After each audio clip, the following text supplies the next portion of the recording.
The late Jurassic period, a lost world of staggering scale and relentless competition. We tend to envision a landscape dominated by the titanic herbivores, the long-necked sauropods.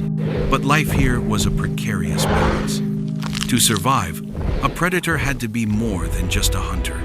It had to be a master of its domain, an architect of its own ecological niche. We open our story on a creature that stands as the very embodiment of this dynamic. Not the celebrity carnivore of the Cretaceous, but a different kind of king, a tyrant lizard of a different age. A predator so successful, it spread across continents. So powerful, it etched its story into the very bones of its prey. A creature that, in many ways, set the stage for all that would follow. Now, let's open the fossil record and resurrect the story of this Jurassic titan. The name Allosaurus fragilis translates to different lizard, a nod to its unique skeletal structure, but its function was anything but different. When we examine the fossil record, we find a hunter perfectly engineered for its time. Its skull, a mosaic of fused bones, was surprisingly light and filled with large fenestrae openings that reduced weight while maintaining strength. This wasn't the bone-crushing sledgehammer of later tyrannosaurs. Instead, the Allosaurus jaw was a rapid, slashing weapon. Paleontological analysis of its jaw mechanics suggests a unique hunting strategy, a powerful, downward bite, more akin to a hatchet chop than a sustained chomp. Its teeth were serrated and curved backward, designed not to crush but to slice through flesh, inflicting a cascade of traumatic wounds with each strike.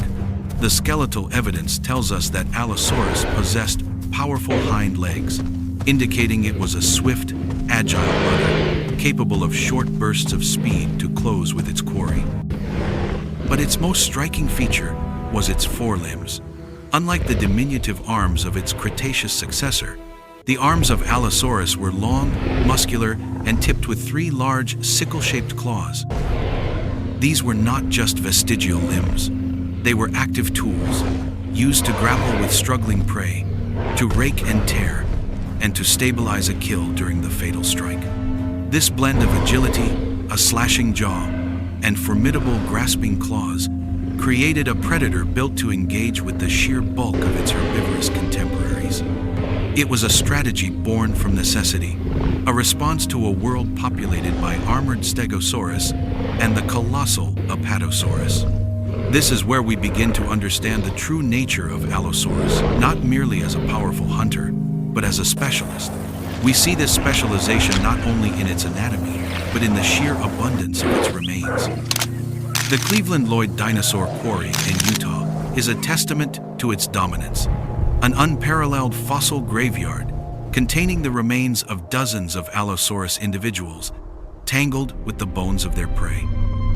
This site provides a rare, almost cinematic glimpse into the life and death of this predator.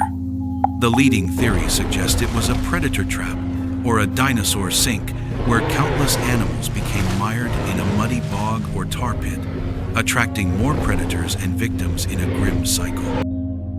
The sheer number of Allosaurus bones found there, far outnumbering any other predator, firmly establishes its position at the very top of the food chain in this particular ecosystem. It was the undisputed apex predator of its domain, and the fossil record leaves no room for debate on that point. This unchallenged dominance, however, was not a singular phenomenon. The fossil record reveals Allosaurus to be a highly successful genus, with several species thriving across what is now North America and Europe.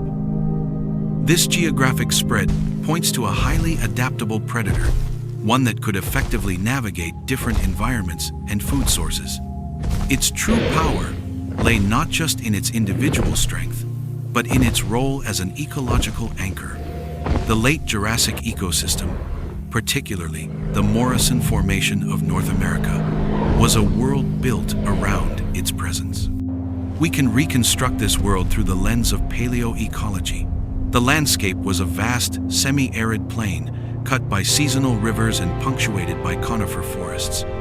The plant life was tough, and low in nutritional value, requiring the colossal stomachs and immense digestive tracts of the long-necked sauropods to process. And where there was prey on such a scale species like Diplodocus, Brontosaurus, and Camarasaurus, there had to be a matching predator.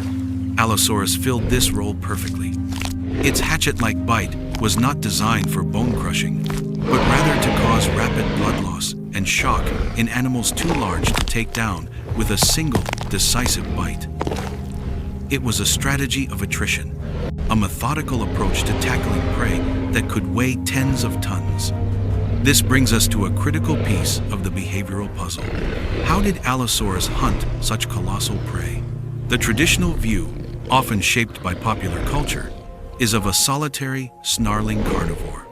However, the evidence from the Cleveland Lloyd Quarry offers an intriguing alternative. The sheer number of Allosaurus individuals found together, a mix of juveniles, subadults, and fully grown adults, suggests a more complex social structure. While the debate over pack hunting remains active, we can look at modern analogs and the fossil evidence to form a more nuanced theory. It is plausible that Allosaurus was not a cooperative hunter in the way wolves are, with coordinated strategy and communication. Instead, they may have been mob hunters, drawn to a kill site by the struggles of a mired sauropod, engaging in a chaotic, competitive free-for-all. This gang-up behavior would have allowed smaller, more agile individuals to distract or harry a large herbivore, while larger adults went for the kill. The risk was immense, as evidenced by the broken bones and healed injuries we see on many Allosaurus skeletons, testimony to a brutal existence where one wrong move could mean a broken rib or a fatal kick.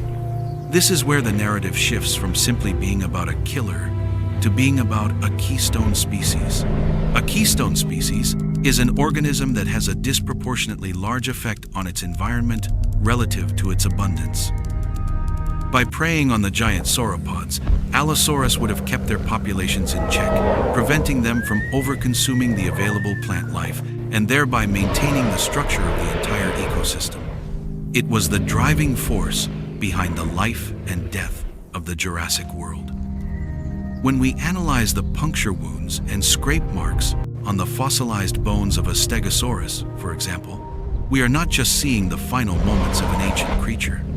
We are seeing a high-stakes confrontation between a blade-like jaw and a defensive tail, a testament to the evolutionary arms race that defined this period. The Stegosaurus, with its plated armor and fearsome Thagomizer, was a fortress on 4 legs. Yet, the presence of healed wounds on Allosaurus skulls and the very occasional discovery of a punctured Allosaurus vertebra indicates that these were not always one-sided battles. The sheer scale of the interactions is difficult to comprehend. Imagine a lone Allosaurus stalking a young Camarasaurus. It is a predator against a wall of muscle and bone. But now, imagine 3 or 4 or even more converging on a single weakened prey. This is the reality the fossil record hints at. It wasn't about a fair fight. It was about survival. The collective power of a group, even an uncoordinated one, could bring down prey far beyond the capabilities of a solitary hunter. This ecological pressure from Allosaurus was a constant, relentless force that shaped the evolution of its contemporaries. The reign of Allosaurus did not last forever. As the Jurassic period gave way to the Cretaceous, the supercontinent of Pangaea continued to drift apart. This continental separation led to shifts in climate, sea levels, and ecosystems, fundamentally changing the landscape that Allosaurus had so successfully dominated. The fossil record from this transitional period shows a gradual decline in the sauropod giants of the Morrison Formation, the very prey on which Allosaurus depended. With the shrinking of its primary food source, the ecological niche of the different lizard began to narrow. The great predator's time, as the unchallenged apex hunter of North America, was drawing to a close, a testament to the inescapable truth of evolution: adapt or fade away. But the story of Allosaurus is not just about its place in the Jurassic. It's also about a more modern discovery that reshapes our understanding of its lineage.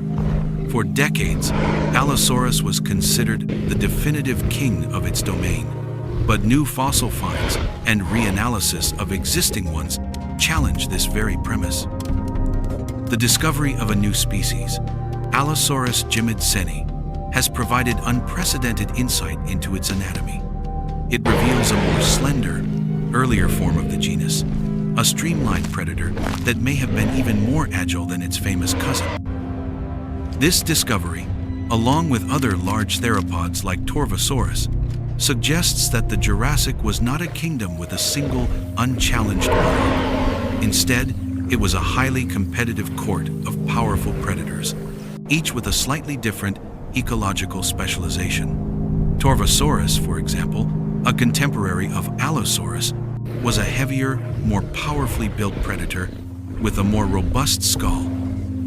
Its hunting strategy likely focused on crushing and dismembering prey, a direct contrast to the hatchet-like bite of Allosaurus. This is a key piece of myth-busting that modern paleontology has brought to light. We once saw a simple, linear progression from Allosaurus to Tyrannosaurus rex, but the reality is far more complex. The fossil record of the late Jurassic shows a mosaic of large predators coexisting, each exploiting a different hunting method and preying on slightly different animals. Allosaurus was not the sole apex predator, but one among several. Its particular specialization, that slashing, hatchet-like bite, and reliance on large, vulnerable prey, allowed it to thrive, but it also made it vulnerable to shifts in its environment. The final legacy of Allosaurus lies not just in its formidable teeth or powerful claws, but in the lessons it teaches us. Its bones, preserved in stone, have given us a window into a complex and competitive ecosystem. The sheer abundance of its remains, the bite marks on its prey, and the very injuries on its own skeleton tell a vivid story of survival in a world of giants. The species may have vanished, but its blueprint for a successful predator agility, powerful forelimbs, and a unique, specialized bite was a template that would be re-engineered and re-perfected by its descendants and successors for millions of years to come. Allosaurus was not just a great hunter, it was a foundational piece of a grand evolutionary experiment, the true alpha predator of a lost age, whose ghost still stalks the halls of our museums and the pages of our textbooks. The vast, deep time of the fossil record reminds us that even the most dominant creatures are temporary custodians of their world. The story of Allosaurus is a profound chapter in the planet's history, a chronicle of a lost world where life was lived and lost on a monumental scale. It is a story of adaptation, competition, and ultimately, of impermanence, leaving us with a final, humbling appreciation for the interconnected and ever-changing tapestry of life on